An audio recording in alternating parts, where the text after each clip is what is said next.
as well to help him.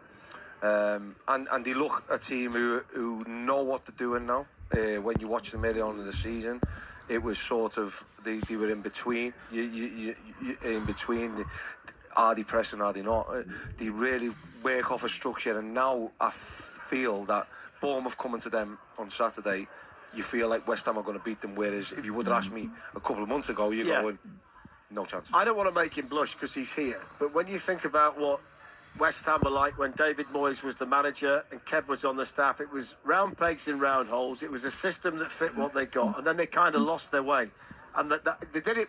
They did it prior to this when they sacked David Moyes for the first time, and Pellegrini came in. It was a shambles for a period of time because they tried to be something else. Yeah, you're right. Nuno's come in and said to West Ham, "What works for us here? What have we got here?" He's been very practical, hasn't he? Like Kevin and David's team was. It was practical. Yeah. Kevin hardly did anything. Arguing with the assistants. No, I'm only joking. Kev did a lot. He was brilliant. I think him and David, that's why I always say, be careful sometimes what you wish for. Yes. Because the West Ham fans kind of hounded David Moyes out. And look what David Moyes is now doing at Everton. He's a brilliant manager. And you're right, Kevin at coaching staff, they were fantastic. Nuno, there was big pressure on him, Fletch. Nuno's not asking any player to do anything he can't do, is he? He's trying to have the same of what he did at Forest, but I don't think he had the players. But what he's got now, as Kev alluded to, is Somerville and Bowen, and he gives them that X factor, in particular Somerville. I think he's been outstanding. They got goals in the team now. They brought in Adama Traore. If after 20 minutes to go at the end, you don't want him running at you. So I know he's unpredictable. You don't know what you're going to get out of him, but he could be a nightmare. And they just look like they're getting it right at the moment. Even Diassi, I think he's a good signing for them on loan from Chelsea. So he's brought in people that know the Premier League. Well, I give West Ham a big chance of staying up, Fletch. The flip side of that, though, Robbo, is this list of fixtures. Bournemouth at home, Liverpool away, Fulham away, Manchester City at home and Aston Villa away. I mean, that's as difficult as it could be.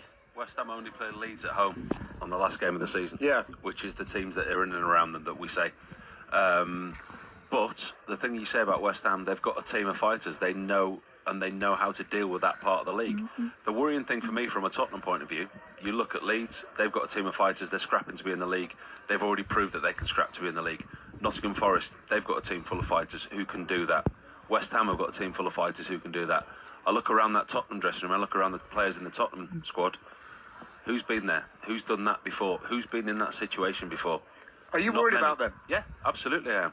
They're used to playing European football. The players in that dressing room are used to playing European football. Yeah. They're not used to battling for survival in the Premier League.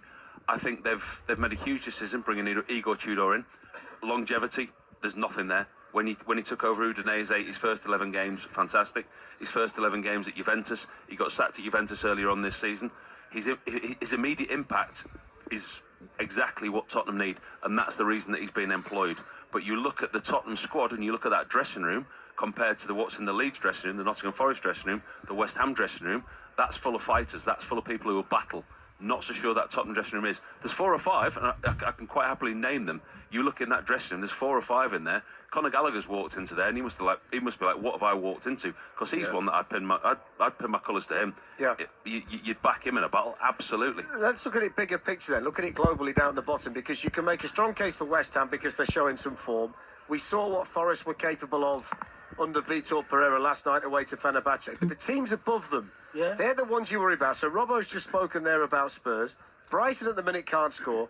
Crystal Palace, I mean, the Glasner situation today. I mean, what is he doing there? What is happening there? And the fans were singing him, he's getting sacked in the morning. So they've lost him now. For me personally, looking at it now, probably when they found out in October he was going to leave, the chairman should have probably said, get rid, because it looks like they've down tools massively at That was a downhill slope from that point, surely, wasn't it? It was massively. One win in 15. You can see they've got Wolves this weekend. They need to win. Of course they switched off. What conversation did Brennan Johnson have? Yeah.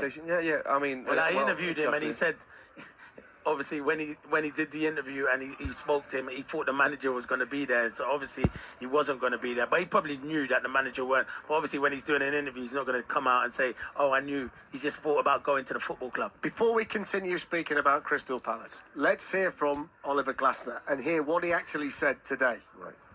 I'm just not good enough to replace the players we sold. I'm just not good enough to integrate the new players in a way that we can play the same way like we did. I'm not good enough that we can cope with the schedule we had. On the other side, I think I was good enough to have to play the best season ever to win 2 trophies. So it looks like we are even now where everybody